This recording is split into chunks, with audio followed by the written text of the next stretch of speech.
যাদের বাড়িতে ক্যাবিনেট আছে, মানে 4 পাল্লার আলমারি, এগুলো ঠিক করার জন্য মানুষ আসে। এগুলো একটা টিমই আছে আপনার মানুষের বাসায় বাসায় এই আলমারি, ফ্রিজ, ক্যাবিনেট এগুলো ঠিক করার উছিলায় যায়। আগে খোঁজ খবর নিয়ে নেয় বাড়িতে কয়জন আছে, এই বিল্ডিংয়ে কয়জন আছে কয়জন নাই। যদি দেখে মহিলা আছে, তাহলে মহিলার 2-3 জন মহিলা থাকলে এগুলো নাকে মুখে স্প্রে করে ঘরের ভিতরে যা কিছু আছে সব কিছু লুট করে নিয়ে ডাকাতরা চলে যায়। এখন এগুলো অ্যাভেলেবেল হচ্ছে। আপনারা সবাই সতর্ক অনুযায়ী থাকবেন।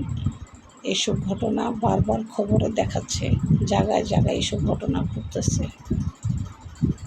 আপনারা খুব সাবধানতা অবলম্বন করবেন। এখন মানুষ টাকার জন্য কুত্তা পাগল হয়ে গেছে, কারে থুয়া কারে মারবে, কারে থুয়া কারে খাবে, মানে এরকম একটা অবস্থা হয়ে গেছে। আপনারা অবশ্যই সাবধানে থাকবেন সবাই।